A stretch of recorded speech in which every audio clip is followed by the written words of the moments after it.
On that rainy afternoon, when Emily Carter opened the door of their small cottage, her eyes met a man she had only heard about through whispers in Ravenwood. He was Alexander Hale, a millionaire, powerful, respected, and feared in equal measure. He didn't smile, didn't soften his tone, and didn't bother with introductions. He simply said, "I need you to marry me." At 22, untouched by romance and still carrying the innocence of a sheltered life, Emily felt the world stop spinning around her. Why would a man like him choose someone like her? Why did his words sound less like a proposal and more like a command wrapped in fate? She didn't know it then, but that night was the beginning of everything that would change her life forever. Emily's world had always been different from the girls her age in Ravenwood.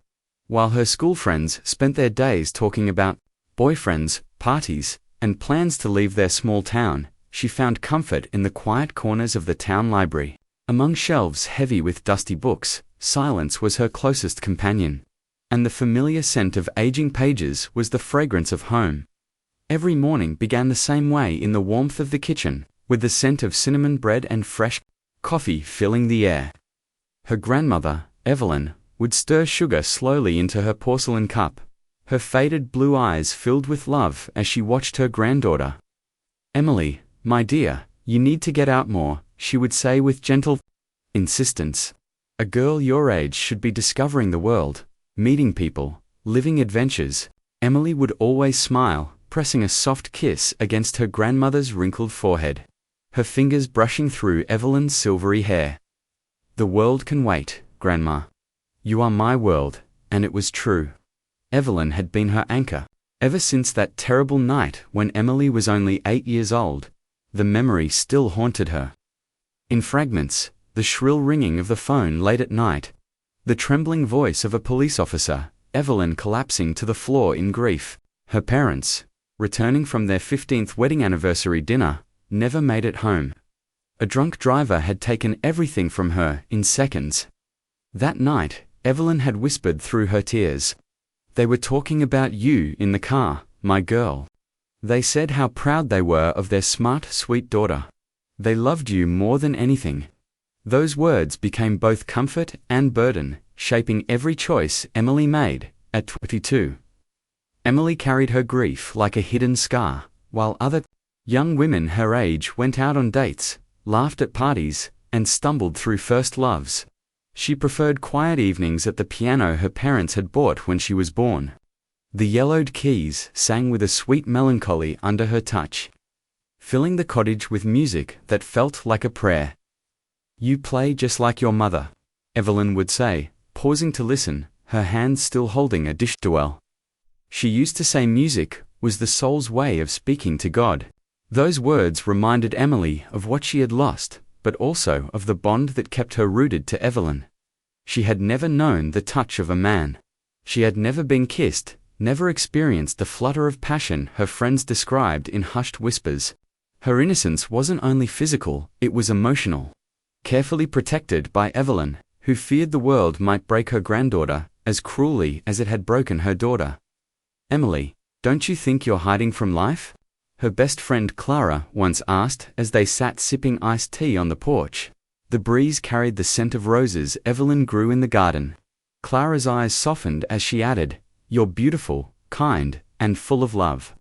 Why not give someone a chance? Even Jake from the pharmacy can't stop asking about you." Emily shifted uncomfortably, her fingers tightening around her cup. "I don't know if I'm ready. What if I'm hurt? What if I don't know how to be what a man expects? I don't even know how to talk about those things." "Love doesn't come with instructions," Clara said with a knowing smile. "You learn by living. Your parents built something beautiful together when they were young. Why can't you?" Those words lingered in Emily's thoughts during her long evenings of silence. Sometimes she would step outside before dawn, gazing at the stars while wondering if she was hiding from life or protecting herself from it. Losing Evelyn would feel like dying a second time, and the fear of that loss chained her more tightly than any lockdot at the library, where she worked part-time. She handled countless romance novels, stories filled with passion and surrender. Yet those worlds felt far removed from her careful, controlled reality. She would quietly observe couples who walked in hand, whispering secrets, exchanging tender glances. A strange mix of longing and fear would rise inside her, leaving her restless. One afternoon, Mr. Dalton, the head librarian, spoke to her. "Emily, have you thought about college? With your grades, I'm certain you could earn a scholarship. A brilliant mind like yours deserves more than this town." Emily smiled politely, but her answer was the same one she had repeated for years. "I can't leave my grandmother. She needs me." That night she returned home to find Evelyn holding a letter in her trembling hands. When Emily asked, Evelyn quickly folded it away. "It's nothing, dear, just papers. Don't worry yourself." But Emily noticed the fear in her grandmother's eyes, the tremor in her voice. Later, when Evelyn slept, Emily found the letter. On the kitchen table, it was from a doctor, requesting urgent tests for something serious. The words "immediate investigation" and "concerning results" stabbed her heart. Fear pressed down on her like a weight she couldn't bear. Without Evelyn, she would be utterly alone. And for the first time, Emily realized her quiet, predictable life was about to be torn apart by a storm. She couldn't stop that. The doctor's appointment came on a grey Tuesday morning. Autumn had painted Ravenwood in shades of gold and rust, the sidewalks littered with crunchy leaves as Emily guided Evelyn slowly into the medical building. Inside, Dr. Harris, a man with graying hair and kind eyes, held a folder of results with that grave expression. Emily had already begun to fear. His voice was gentle, yet each word felt like a knife. "Evelyn, the tests confirm our suspicion. It's a pancreatic tumor. Treatment must begin immediately." The room spun. Emily's hands clutched the arms of her chair as if she could steady herself against the earth itself. "How long?" Evelyn asked calmly, her frail hands clutching her leather purse. "With aggressive treatment, chemotherapy, possible surgery, experimental medications, we can buy precious time," Dr. Harris said carefully. "But, I won't lie, it's serious, and treatment will be expensive." "How expensive?" Emily's voice was barely a whisper. Dr. Harris adjusted his glasses. "At least $50,000 for the first 6 months, perhaps more, depending on her response." 50,000. The number crashed into Emily like a storm wave. She and Evelyn could barely afford the mortgage, let alone such unimaginable costs. Emily's modest pay at the library and Evelyn's pension barely kept them afloat. "We'll find a way," Emily whispered, gripping her grandmother's cold hand. "I'll find a way." The walk home was silent, the October wind biting at their cheeks. Emily pulled her coat tighter, wishing she could shield Evelyn from everything: illness, fear, the world itself. "Emily," Evelyn said finally, pausing on the cracked sidewalk. Her faded eyes brimmed with quiet resignation. "You cannot sacrifice your life for me. I've already lived mine. Don't throw yours away." "Don't say that," Emily cried, her voice breaking. "You're everything I have." But as the weeks passed, the nightmare only deepened. Letters and bills arrived daily, each envelope a sharp blade tearing deeper into their fragile peace. Emily took every extra shift she could at the library, working from dawn to nightfall until her eyes burned from exhaustion. "You're killing yourself," Clara said one afternoon, finding Emily asleep over a pile of books. "When was the last time you even rested?" "I can't stop," Emily mumbled, rubbing her raw eyes. "Every moment I rest is money we lose. Evelyn needs treatment." The sacrifices began. First, her mother's jewelry, a pearl necklace. From her wedding day, her grandmother's diamond earrings, the ring Emily had cherished since childhood. Each piece carried memory and love, but Emily sold them one by one. Evelyn wept when she saw the pearl necklace in a velvet box. "That jewelry is all you have left of your mother." "My mother would understand," Emily whispered, closing the box with trembling hands. "She would do the same for you." The town's antique dealer offered far less than their worth, but Emily accepted, her heart breaking with each crumpled bill she folded into her wallet. Next, the furniture left: the mahogany dining table that had been in their family for generations, The cushioned chairs where decades of laughter and sorrow had been shared. The grand mirror that had reflected the smiles of her parents. Piece by piece, their history was sold, leaving the cottage emptier each day, and still. It wasn't enough. Evelyn, seeing the toll on her granddaughter, tried to intervene. One morning, as Emily counted the last thin stack of bills, Evelyn whispered, "Perhaps I should stop the treatments. It isn't worth destroying your life for a few more months of mine." "Don't ever say that," Emily cried, startling them both with the force in her voice. "I will never let you give up." The desperation reached its peak on a rainy November afternoon. Emily walked into a pawnshop, clutching a small wooden box containing the miniature piano her parents had once given her as a babier memory of music, of love, of everything they had been. The shopkeeper examined it with indifference. 2,000, no more. The piano was worth 10 times that. Emily closed her eyes against the sting of tears. "I'll take it." When she returned home, empty-handed, Evelyn sat in the living room, her eyes already brimming with sorrow. "You didn't have to do this." "Yes, I did," Emily whispered, collapsing beside her. "Because I love you more than anything in this world." But even after all her sacrifices, Emily calculated that they had maybe 2 weeks before the money ran out. Each night she lay awake, her chest tight with panic, praying for a miracle that never came. One night, she heard soft sobs in the kitchen. Evelyn sat hunched over a pile of medical bills, tears streaking her lined cheeks. "I feel so useless, Emily," she whispered. "You're breaking yourself apart because of me." Emily knelt beside her, holding her cold hands. "Never been useless. You are my life, my heart. Without you, I'm nothing." Yet when Evelyn finally slept, Emily sat alone with the weight of reality pressing her into the chair. She had sold everything, worked herself to exhaustion, sacrificed every memory and piece of history she had, and still, it wasn't enough. As if to mock her despair, rain began to drip through a leak in the kitchen ceiling, forming a puddle on the wooden floor, another expense she couldn't afford. Emily stared out the window at the storm beating down on the empty streets of Ravenwood. She was only 22, but her shoulders carried the weight of a collapsing world. And that night, as thunder echoed in the distance, Emily finally realized she was completely alone against a battle she couldn't win. The December storm raged outside, rain slashing against the windows of the cottage. When 3 deliberate knocks sounded on the front door, Emily lifted her eyes from the scattered medical bills spread across the kitchen table, her mind numb from trying to find miracles hidden in numbers that would never add up. Evelyn stirred. In the armchair, wrapped in her knitted blanket. Who could it be, in this weather? She murmured weakly. Emily dried her hands on her apron and stepped cautiously to the door. Through the fogged glass, she saw only the tall silhouette of a man cloaked in darkness.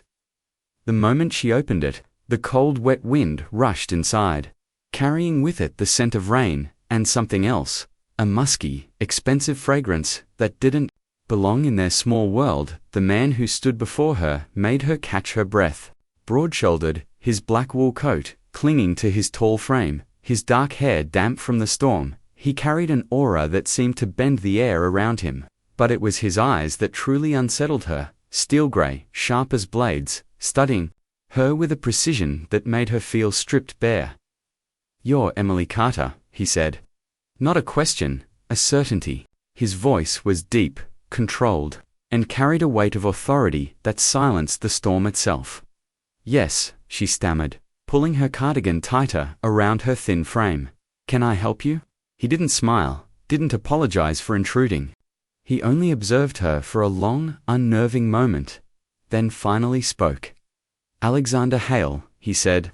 His name fell like thunder between them. Emily's heart skipped. Everyone in Ravenwood knew that name. He was the tycoon who had built an empire from nothing, a man of fortune and power whose businesses touched every corner of the state. To most, he was a rumor more than a man, seen only in luxury cars passing through town, spoken of in hushed tones that mixed admiration with fear.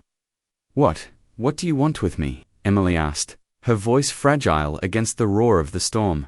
"May I come in?" His tone left no room for refusal. Almost without realizing it, Emily stepped aside. Alexander crossed the threshold, his presence filling the small living room. His sharp gaze scanning every detail, the peeling paint, the worn furniture, the undeniable marks of poverty. "Emily, who is it?" Evelyn's voice floated from the armchair, frail but curious. Alexander's eyes flickered toward the sound. For an instant, so brief Emily almost doubted it. Something softened in his expression, a fleeting shadow of compassion, but it vanished as quickly as it appeared. "My grandmother," Emily explained, stepping protectively in front of him. He turned his gaze back to her. "I want to make you a proposal." The words landed like stones. He didn't didn't ask for coffee, didn't ease his way into the conversation. His voice was direct, as if discussing a transaction instead of a life. "I know about your grandmother's illness. I know about the debts, the things you've sold, the desperation you're living with." Emily's blood ran cold. "How do you know that?" A cold smile touched his lips, though it never reached his eyes. "It's my business to know." Indignation flared inside her chest. "If you came here to buy our home for nothing or trap us in some loan, you can leave right now." "No," he said simply. Just that, and the power in the single word, silenced her anger. "Then what do you want?" Emily asked, folding her arms, though her hands trembled. Alexander studied her for a long, unnerving moment, as if measuring whether she could withstand the weight of what he was about to say. Finally, his words cut the air cleanly. "Marry me." Emily's world stopped. She blinked at him, convinced she had misheard. "What? Marry me?" he repeated, with the same calm certainty. "In exchange, I'll pay for every part of your grandmother's treatment. The best doctors, experimental medicine if needed. You'll never worry about money again." Her knees nearly gave out. She steadied herself on the doorframe, her breath shallow. You're insane." "I'm being perfectly rational," Alexander replied. His voice was cold steel. "You need money. I need a wife. This is a solution, a transaction." Emily's disbelief cracked her voice. "You're talking about marriage like it's a business deal." "That's exactly what it is. A contract, simple, beneficial for both of us." Emily shook her head, stunned. "I don't even know you. Why would you want to marry me?" A shadow crossed his grey eyes, something dark that made her step back instinctively. "My reasons are mine. All you need to know is that I'm offering you a way out of your impossible situation." "This is madness," she whispered, pressing a hand to her chest. "It's practical," he countered coldly. "Your grandmother has, what, a few months without treatment? Perhaps weeks? You can cling to pride and watch her fade, or you can make a choice that saves her life." His words struck her like slaps. Hot tears stung her eyes, but she forced them back. "And what do you get out of this?" she demanded, her voice breaking. For the first time since he arrived, Alexander hesitated. His eyes shifted briefly, as though battling something inside. When he looked back at her, the hardness in his gaze had sharpened again. "That's none of your concern," he said at last. "Do you accept, or not?" Emily's breath caught. From the other room, Evelyn stirred, likely wondering about the hushed voices at the door. Emily's heart twisted. This woman, who had sacrificed everything for her, who deserved peace and not agony. Then she looked back at Alexander, this powerful stranger standing in her doorway with an impossible offer. "I need to think," she murmured. "You have until tomorrow."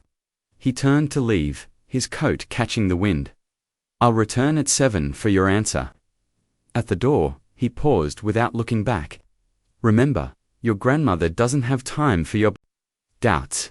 And then he was gone, vanishing into the storm, leaving only the echo of his words and the musky trace of his presence lingering in the air. That night, Emily paced the cottage like a caged bird, her bare feet whispering against the worn floorboards, as her mind spun in endless circles. When dawn finally painted the faded curtains, she knew the truth she had fought all night to deny. Evelyn needed treatment, and Alexander Hale was the only way. The following evening, at precisely 7, Alexander Hale returned. His tall figure climbed the porch steps with the same deliberate certainty as before, and Emily was already waiting outside in the only decent dress she still owned, a navy blue piece that had once belonged to her mother. Her hands trembled, but her gaze was steady. He stopped in front of her and asked, "Your answer?" Emily forced the words out. "I accept, but with conditions." One of his brows lifted, clearly unused to being challenged. "Conditions?" She swallowed hard. "My grandmother comes with me. Wherever I go, she goes too. And before I sign anything, I want to see the medical contracts with my own eyes." Alexander studied her for a long moment, his grey eyes unreadable, then gave a single nod. "Done." "When?" she asked. "Friday," he replied coldly. Her breath caught. "That's in 3 days. I see no reason for delays. The sooner, the better. For your grandmother's sake." Friday came with a bitter December chill. The courthouse in Ravenwood was lifeless, grey, and smelled of disinfectant and old paper. There were no flowers, no music, no joy. Only Evelyn and Clara stood as witnesses. Emily wore a plain white dress. Clara had lent her 2 sizes too large, making her look even more fragile. Her heart hammered so loudly she could barely hear the judge reciting the vows with the dull rhythm of a man who had spoken them for decades. When it was her turn, her voice cracked into a whisper, "I do." Beside her, Alexander stood as if signing another contract, his "I do" calm and precise. "You may kiss the bride," the judge said, forcing a smile. Alexander leaned in, pressed his lips quickly to hers, firm and cold, and stepped back before she could even draw breath. "Done," he murmured, near her ear. "Now you're my wife." Emily shivered, though she could not decide if it was fear or inevitability. After the ceremony, Alexander guided her and Evelyn into a waiting black car. The driver, dressed in a crisp suit, opened the door silently. Inside, the air smelled of leather, the silence pressing heavily on her chest. "Where are we going?" Emily asked softly. "Home," Alexander replied, without looking at her, his long fingers tapping against the glass. The landscape outside grew darker until, through the drizzle, the mansion appeared Stonehaven Manor. It rose from the ground like a shadow. Massive and solemn, its dark stone walls stretching upward, with pointed towers piercing the winter sky. Narrow windows looked down like watchful eyes, and iron gates separated it from the world. "My God," Evelyn whispered, clutching her granddaughter's hand. "It's larger than the entire library." The car stopped at the grand oak doors, which opened to reveal a woman awaiting them. Tall and thin, her grey hair pulled tightly back, she carried herself with absolute precision. "This is Mrs. Dalton, the housekeeper," Alexander explained. "She'll provide whatever you require." Mrs. Dalton gave a curt bow, her gaze sweeping over Emily and Evelyn with polite curiosity. "Welcome to Stonehaven Manor," she said, courteous but not warm. Emily's hand tightened around her grandmother's arm as they climbed the marble steps. Inside, the foyer unfolded like another world's ceilings, soaring high with crystal chandeliers glittering like frozen tears. Twin staircases curling upward, and portraits in gilded frames staring down from paneled walls. "Your quarters are in the east wing," Alexander said, his voice echoing. "Our quarters?" Emily asked, confused. "You have your suite. I have mine. It is more appropriate." She could not tell if she felt insulted or relieved. Mrs. Dalton led them down endless corridors before opening a pair of doors. "This will be your suite, Mrs. Hale." Emily stepped inside. The room was larger than her entire cottage, with thick carpets, a towering canopy bed, and tall windows framing the gardens swept by winter winds. "And Mrs. Evelyn will stay here," the housekeeper added, opening an adjoining room. "There are bells if you need assistance." When they were finally alone, Emily and Evelyn sat together in silence. "Emily," her grandmother whispered, her frail hand covering hers, "what have you done?" Emily sank onto the edge of the grand bed, her eyes stinging. "I saved your life, Grandma, but at what cost?" Evelyn asked softly. "You married a stranger, a man who doesn't love you." Emily turned toward the gardens beyond the glass. The rain traced restless patterns down the window. "Love is a luxury we can't afford," she whispered. "This is survival." That night, long after Evelyn had drifted to sleep, Emily lay awake, staring at the ornate ceiling of her new bedroom.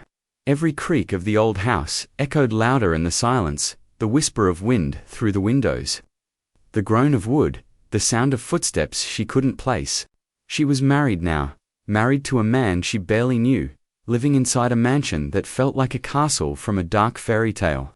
And for the first time since Alexander Hale had knocked on her door, Emily let herself wonder what exactly she had agreed to. The first days at Stonehaven Manor passed in a haze of silence.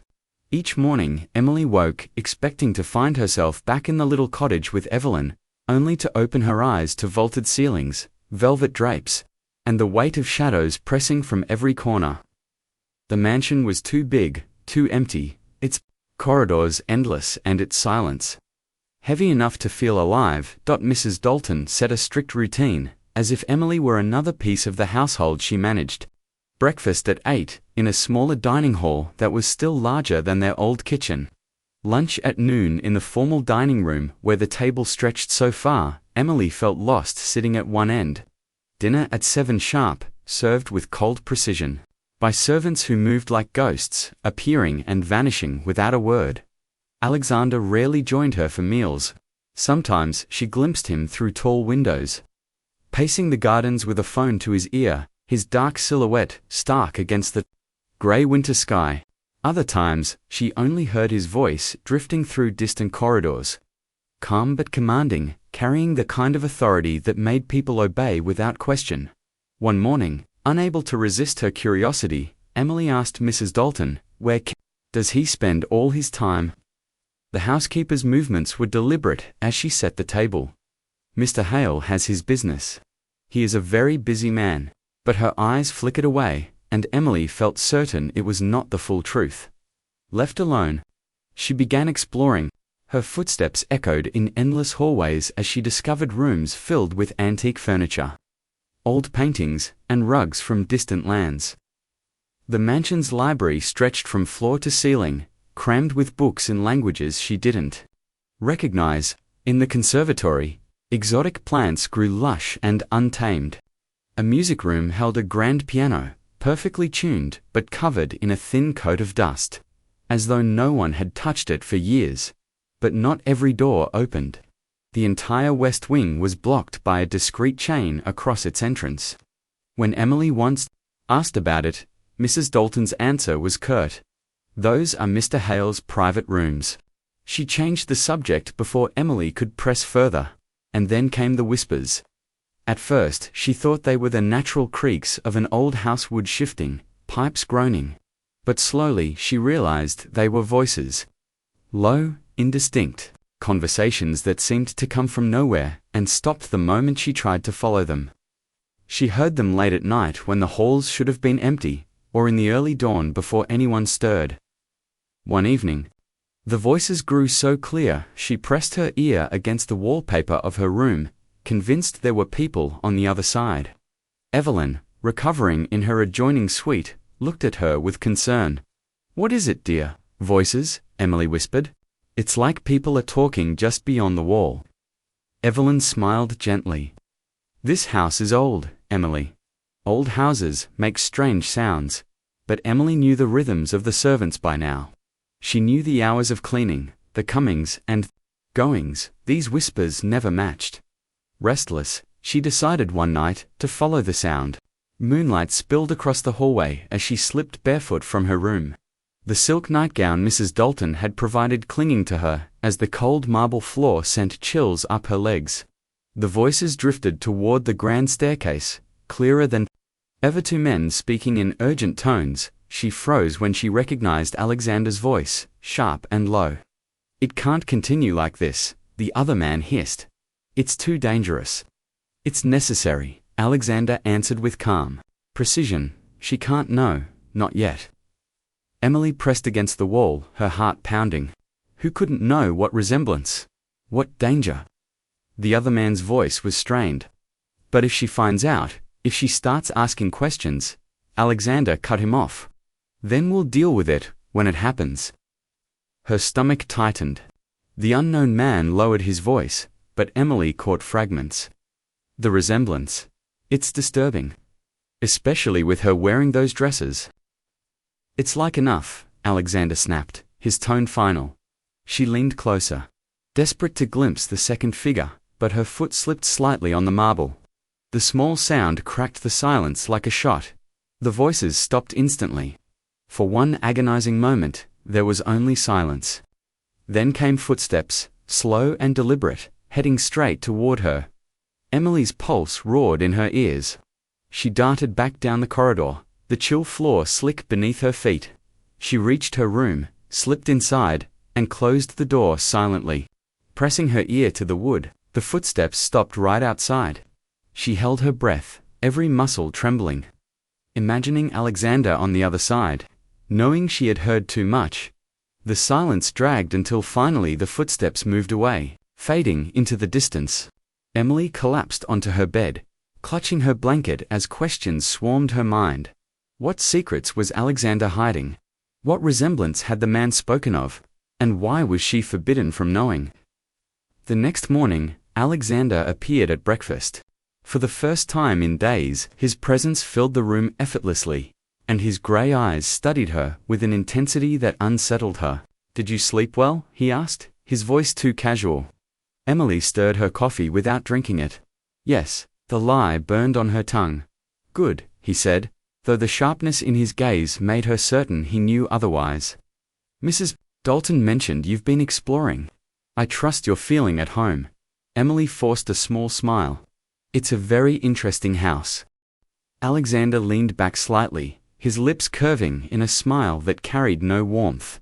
Stonehaven Manor holds many secrets. Some are better left undiscovered. His eyes lingered on hers, his meaning unmistakable.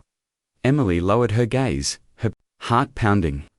For the first time since entering the mansion, she felt the faint flicker of something unexpected. Not just fear, but determination. Alexander Hale had secrets, and somehow they involved her. And no matter what warnings he gave, she was going to uncover them. It was a clear January morning when Emily accompanied Evelyn to another medical appointment in town. For the first time since the treatments had begun, Emily felt a fragile spark of hope. Seeing color return to her grandmother's cheeks, but as they left the doctor's office, voices carried across the street, sharp and deliberate.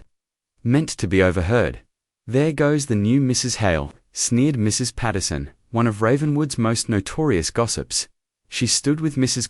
Caldwell and a few other women Emily recognized from church, their voices loud enough for passers-by. "I wonder what a man like Alexander Hale saw in her. Isn't it obvious?" Mrs. Caldwell laughed cruelly. "He wanted someone young and naive, someone who wouldn't ask questions, someone easy to control." Emily froze, her face burning. She kept her grip firm on Evelyn's arm as they descended the steps. But the words pierced like knives. "I bet it was the money that lured her," another woman chimed in. "These poor girls always go after rich men." Probably threw herself at him the first chance she got. "A gold digger," Mrs. Patterson added with disdain. "And that sick grandmother. How convenient. Gave her the perfect excuse." Emily stopped on the sidewalk, trembling with humiliation. Every word carried a cruel truth she couldn't deny. She had married Alexander for Evelyn's sake, for money she didn't have. But hearing it spat out with such venom made her soul shrink in shame. "Don't listen to them," dear Evelyn whispered, but Emily saw the hurt in her grandmother's eyes too. And then a familiar voice cut through the air, sharp as a blade. "Ladies." The group turned in unison. Alexander Hale had appeared, his tall figure commanding the space instantly. Impeccably dressed in a dark suit, hands resting casually in his pockets. He radiated a calm, so sharp it carried danger. "Mr. Hale," Mrs. Patterson stammered, her face paling. "You weren't, we weren't, you weren't, what?" Alexander's voice was soft, but it sliced through the air. He moved toward them with slow, deliberate steps, his grey eyes fixed on each woman in turn. You weren't gossiping in public about my wife as if she were entertainment. Silence fell heavy. Emily stood frozen, watching the man who had married her like a contract transform his coldness into a weapon. Let me make this clear, Alexander continued, his voice controlled yet lethal. Emily is my wife. That means she has my absolute protection. Anyone who dares speak against her speaks against me. Mrs. Caldwell tried to recover, her chin lifting. We were only gossiping like idle children, he cut in mercilessly. And now you're embarrassing my wife in public. His gaze landed on Mrs. Patterson. Your husband still owes 3 months' rent on the warehouse he leases from my company, doesn't he? Her face went white. And Mrs. Caldwell, your son's loan application for the mechanic's shop is still under review, isn't it? The implications hung in the air like smoke. These women knew exactly what Alexander Hale could do with them financially, socially, completely. I suggest you find better uses for your time. Alexander finished, his voice low and dangerous. And remember, I always discover the source of every rumor. The women scattered, stumbling over apologies, their eyes downcast. In seconds, the street was empty except for Alexander, Emily, and Evelyn. Alexander turned, his gaze softening. As it settled on Emily, she had never seen such intensity in his eyes, not cold calculation, but something closer to anger on her behalf. Are you all right? His voice was lower now, gentler, stripped of its sharp edge. Emily swallowed hard, nodding, though her throat burned. Thank you, she whispered. Don't thank me, he said. His arm slipped under Evelyn's gently, guiding her toward the car with unexpected care. Let's get you both home. During the ride back, Emily sat in silence, watching him as he adjusted the heating when Evelyn shivered, asked after her treatment with genuine interest, even smiled faintly at one of her grandmother's stories. The man feared by all of Ravenwood sat listening with patience and warmth, his attention fixed on Evelyn as if she were family. When they reached Stonehaven Manor, Evelyn gave him a long, steady look before stepping out of the car. You are not the man people say you are, she told him simply. They call you cold, cruel, heartless, but a heartless man would never defend Emily like that. For the briefest moment, Emily saw a shadow of pain cross Alexander's face. A flicker so quick, it almost disappeared before she could believe it. That night, as Emily prepared for bed, she couldn't shake the memory of how he had stood in front of her unyielding, shielding her from the cruelty of others. For the first time, she wondered if the man who had forced her into a marriage of convenience was far more complicated than she had dared imagine. In the days that followed, Emily noticed subtle changes that unsettled her more than Alexander's coldness ever had. At first, they seemed like coincidences. One morning she found a vase of fresh lilies on her nightstand, their fragrance filling the air. She assumed Mrs. Dalton had placed them there, until the housekeeper mentioned casually, Mr. Hale instructed that these be brought up daily. They were your mother's favorite, were they not? Emily froze, wondering how Alexander could have known. Another afternoon, she returned from the library inside Stonehaven Manor to find a stack of books waiting on her desk, novels she had mentioned only once in conversation with Clara years ago. They were rare editions, some imported, each carefully bound. When she asked Mrs. Dalton about them, the woman's answer was the same. Mr. Hale's orders. One evening, wandering through the great hall, she paused at the music room and found the grand piano gleaming as if newly polished. A slip of paper rested on the bench. Play it. The house needs music. No signature. Yet she knew who had written it. Hesitant, Emily sat down, her fingers brushing the ivory keys. She began to play softly, filling the empty mansion with notes of a song her mother once loved. The sound echoed up through the vaulted ceilings, wrapping the cold stone in warmth. As she played, she felt eyes on her and glanced up. Alexander stood in the doorway, silent, his face unreadable. For a long time, he didn't speak, only listened. When the song ended, he said quietly, "Your mother would be proud." Then he turned and left without another word, leaving her trembling with questions. He had begun accompanying them to Evelyn's treatments, always waiting in the lobby, sometimes making calls, sometimes reading reports, but always present. He carried Evelyn's bag when her strength failed, lifted her gently into the car when she was too weak, and insisted she be given the best seat by the window so the sun would reach her face. Evelyn, who had once been wary, began to smile at him, even tease him lightly, to which Alexander responded with a patience that softened his sharp edges. One afternoon, as they returned from the clinic, Evelyn reached out and touched his hand. "Alexander," she said softly, "I don't know why you married my granddaughter. I don't know what bargain lies beneath it all, but I see the man beneath the armor, and I believe he's far better than he allows anyone to know." For a fleeting moment, Alexander looked as though he might respond, but instead, he only nodded, his eyes briefly clouded with something heavy, before he turned his attention back to the road. Emily began to see more glimpses of the man he hid. She found out he had arranged for her old cottage to be repaired, the leaky roof, the broken porch steps, the cracked kitchen tiles, all restored quietly. When she confronted him about it, he only said, "You'll need it someday. I won't. Have you returned to a ruin?" One evening, as she brought Evelyn tea, she overheard a servant whispering to another, "He doesn't let anyone near her room at night. He's instructed us, else she must never be disturbed." Emily realized then that Alexander's distant gaze, his sharpness, and his control all masked something deeper. He was protecting her, though she didn't yet understand from what. That night, she couldn't sleep. She stood by her tall window, watching the snow fall over the dark gardens of Stonehaven Manor, and thought of him, of the man who terrified the town but had ordered lilies for her, who listened silently as she played piano, who carried Evelyn's bag without complaint, who fixed the home she had left behind. She hugged her arms around herself, unsettled by the warmth growing inside her chest. She had once believed her marriage was nothing but a contract, cold and merciless. But Alexander Hale was not a man who could be placed in a box of coldness. Alone, he was something far more dangerous. He was a man capable of kindness, of tenderness, hidden beneath stone walls. And Emily feared what it would mean if she allowed herself to feel it. Winter deepened around Stonehaven Manor, the snow falling in heavy drifts that blanketed the gardens and muffled every sound.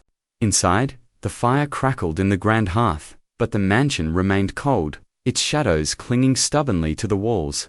Emily often sat at the piano to chase the silence away.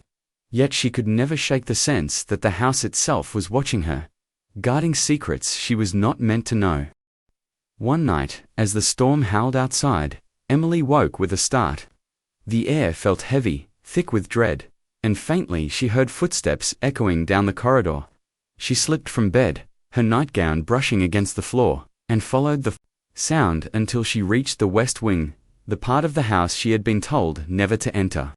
The chain across the door was gone. Against her better judgment, she stepped inside. The air was colder there, the halls darker, lined with portraits draped in cloth. At the end of the corridor, a door stood slightly open, light spilling from within. She pushed it gently, and her breath caught. The room was a shrine. Paintings lined the walls of a young woman with delicate features, soft brown hair, and eyes that mirrored Emily's own.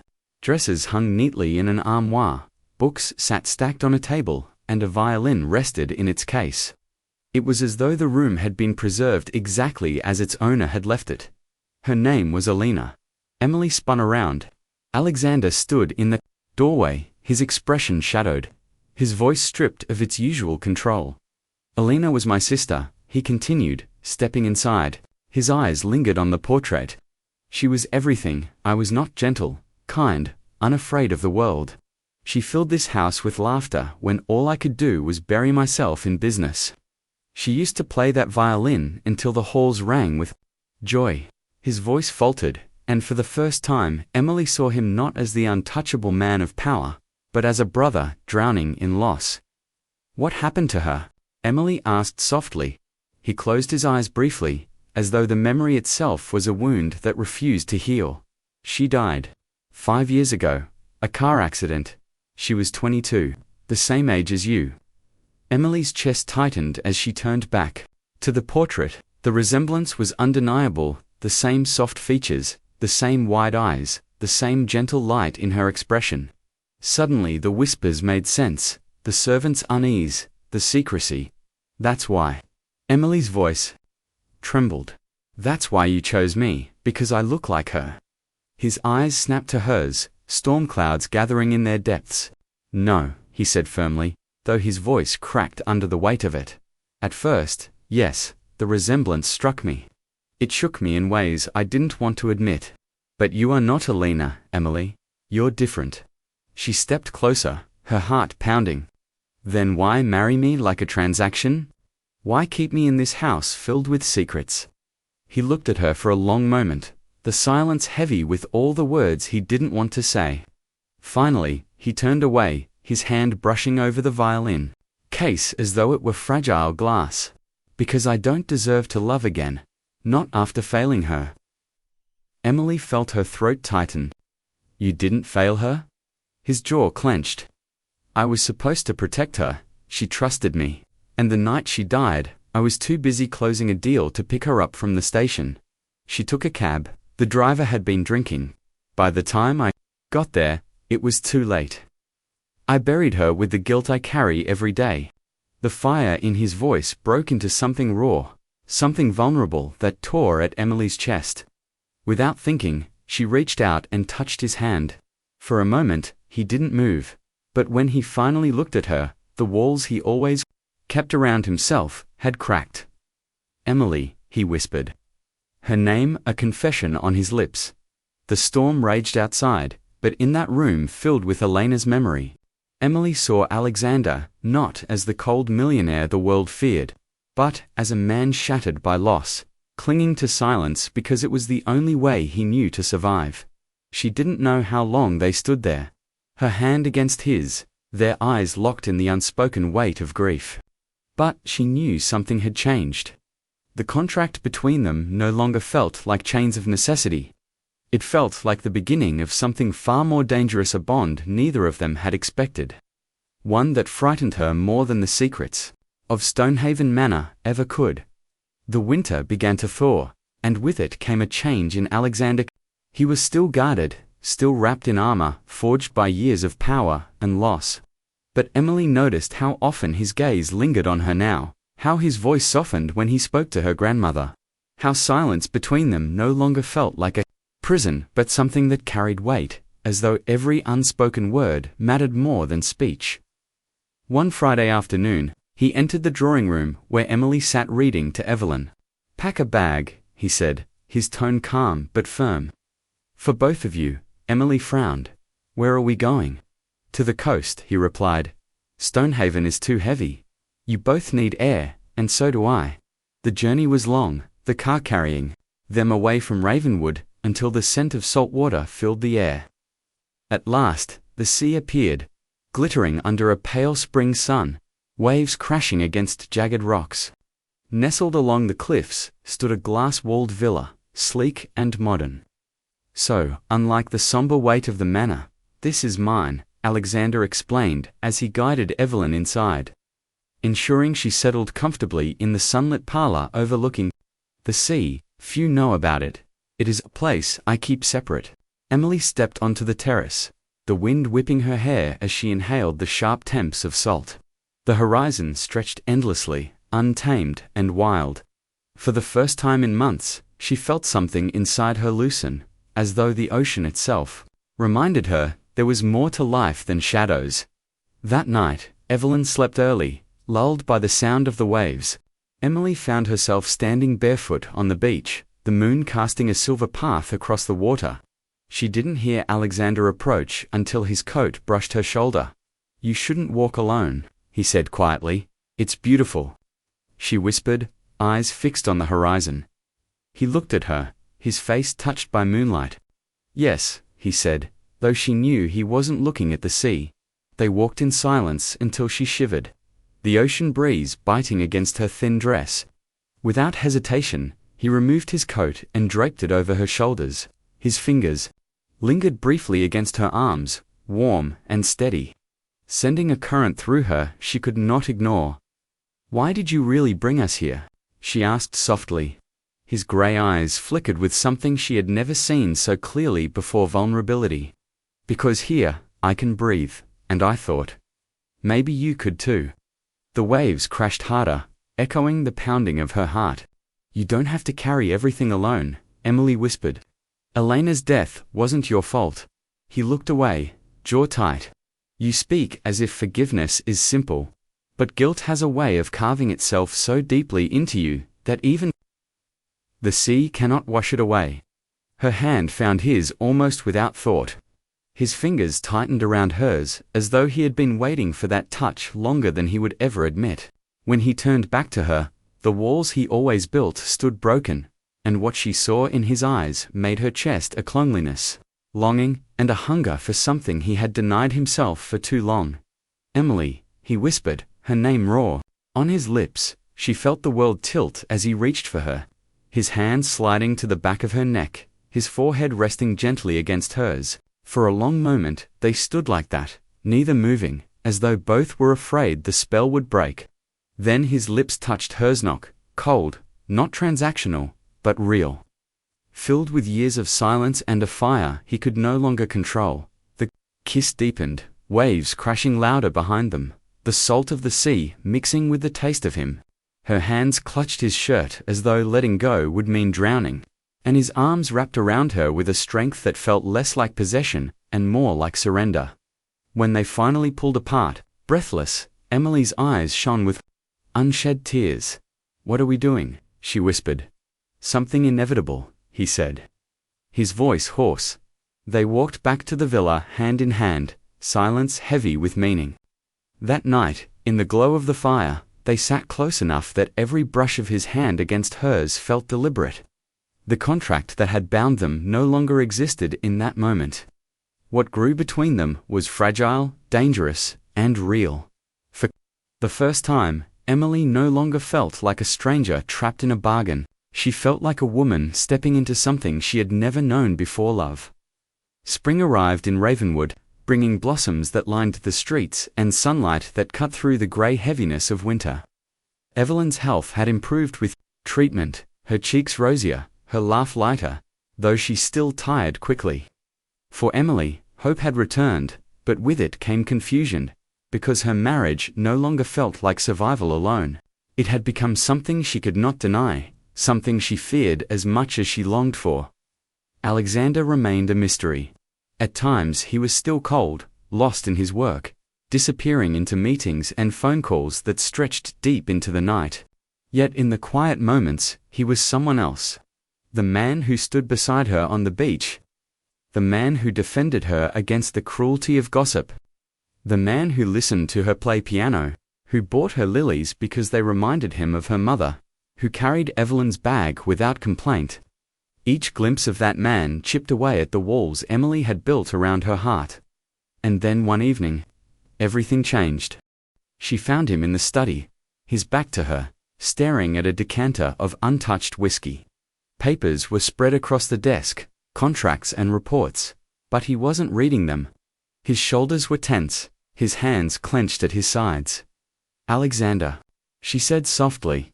He turned, his grey eyes shadowed with something deeper than fatigue. For a long moment, he said nothing.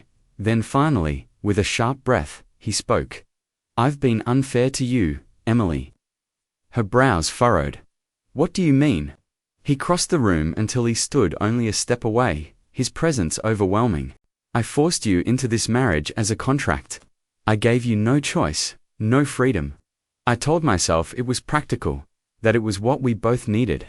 But I see now that I bound you to me when I had no right." Emily's heart pounded. "You saved Evelyn. Without you, I would have lost her." "I did it for my own reasons," he said bitterly. "I told myself it was business. I told myself I didn't care. But the truth is, I cared from the very first moment I saw you, and it terrified me." Her breath caught as he reached into his pocket and pulled out a folded document. He laid it on the desk between them. "This is your freedom.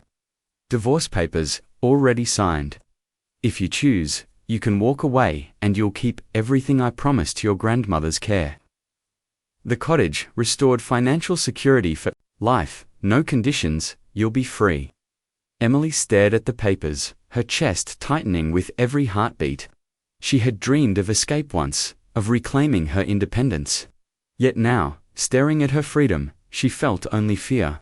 Fear of losing him. She looked up, her eyes shimmering. And if I don't walk away? For the first time, Alexander's composure cracked completely. His voice trembled when he answered, "Then stay. Not as part of a bargain. Not as my obligation. Stay because you want to. Stay because you see something in me worth loving." The silence between them was heavy, broken only by the faint crackle of the fire. Emily stepped closer, her hand trembling as she placed it against his chest, feeling the steady thrum of his heartbeat beneath her palm. "You don't need to buy my love, Alexander. You already have it." His eyes widened, disbelief flickering there, followed quickly by something fierce and unguarded. He caught her face in his hands, and before she could speak again, his lips captured hers in a kiss that was nothing like their first at the courthouse. This one was deep, desperate, overflowing with everything they had both been afraid to admit. When they finally pulled apart, breathless, his forehead rested against hers. "Emily," he whispered, his voice breaking. "You've given me back something I thought I lost forever." She smiled through her tears. "And you've given me more than survival. You've given me life again." Evelyn later said she had known it all along, that love was always there waiting to be uncovered. But for Emily and Alexander, that night marked the true beginning of their marriage, not built on contracts or bargains, but on love born from pain, sacrifice, and the courage to let go of fear. The girl who once lived quietly in a small cottage had become the woman who stood beside the most powerful man in Ravenwood, not as a contract wife, but as his partner, his equal, and the only person who had ever reached the heart he had long believed was untouchable.